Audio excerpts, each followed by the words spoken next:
Hey, welcome to Zeitgeist. I'm Zuri, here with Alistair. And today, we're covering something that's been flying under the radar. Let's get into it.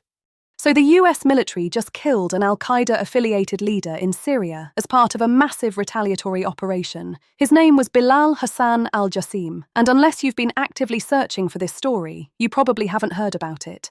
Wait, retaliatory? What was this in response to?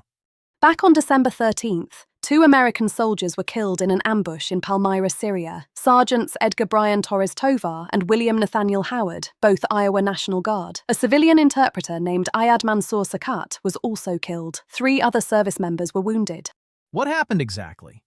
US and Syrian forces were conducting a joint patrol when a lone ISIS gunman opened fire. The attacker was killed by partner forces, but the damage was done. This was actually the first attack that killed US troops in Syria since Assad's government fell. So how did the US respond? That's where Operation Hawkeye Strike comes in. Within days, the US launched its first round of airstrikes. Over 70 ISIS targets hit. Then, in January, a second wave, at least 35 more locations using more than 90 precision munitions and over 20 aircraft. That's a lot more than I expected.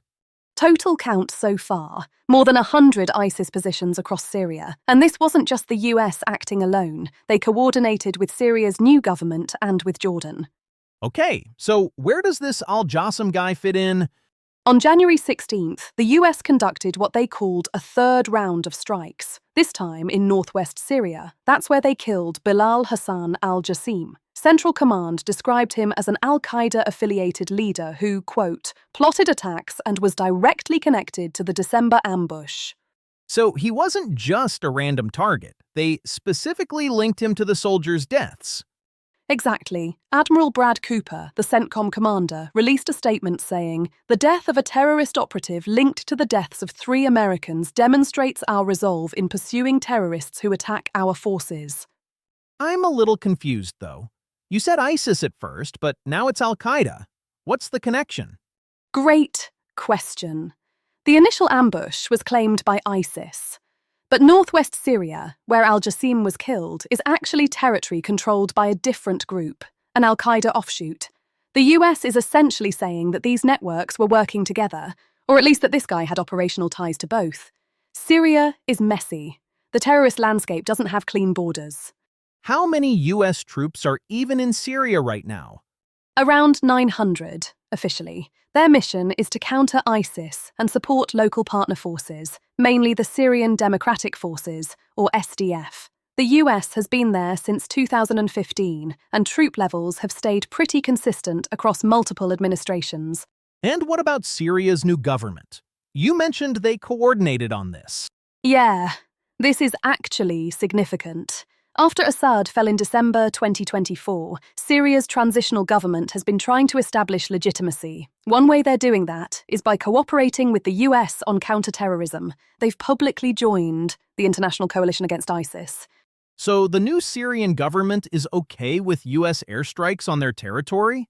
More than okay. They're actively cooperating. It's a pretty dramatic shift from the Assad era, when the Syrian government treated any US presence as illegal. Now they're positioning themselves as partners. Whether that lasts is another question. What's been the reaction here at home? Pretty muted, honestly. After the December attack, President Trump vowed what he called very serious retaliation. Defense Secretary Pete Hegseth put out a statement saying, quote, "If you target Americans anywhere in the world, you will spend the rest of your brief, anxious life knowing the United States will hunt you, find you, and ruthlessly kill you." That's direct. Classic Hegseth. And to be fair, they followed through. This wasn't just rhetoric. It was a sustained, multi-week campaign that hit over 100 targets and killed a senior terrorist leader. By most measures, that's a significant military response. But nobody's really talking about it. Right. And that's the weird part. If you look at the coverage, it's been pretty sparse. A few wire reports, some defense outlets. But it hasn't broken through in the way you'd expect for an operation this size. Why do you think that is? A few reasons. One, there's so much else going on. Government shutdown drama, immigration fights, big tech news. Syria just doesn't grab attention the way it used to. 2, this is a clean story from a political standpoint. No friendly fire, no civilian casualties reported, clear bad guys. It's hard to create controversy around it, so it doesn't generate the kind of outrage that drives clicks. Which is ironic, because this actually seems important. It is.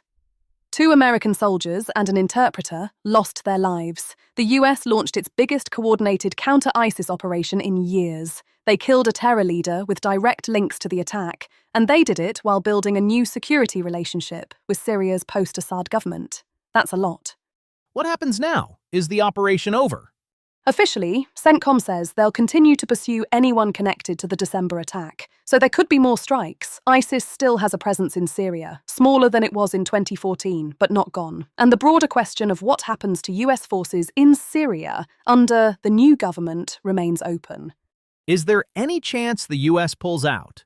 Trump has talked about it before. Back in his first term, he actually ordered a withdrawal in 2018 that partially happened before being walked back. This time, there's been no indication of a pullout. If anything, the administration seems to view the cooperation with Syria's new government as an opportunity. An opportunity for what? To keep a foothold in the region without the diplomatic headaches of the Assad era. If Syria's transitional government actively wants US help fighting ISIS, that's a much cleaner position than having troops there against the host country's wishes. It legitimizes the presence. Makes sense. So, to summarize, 2 soldiers killed in December. The US launched Operation Hawkeye Strike, hit over 100 ISIS targets, and just killed the Al-Qaeda leader linked to the ambush.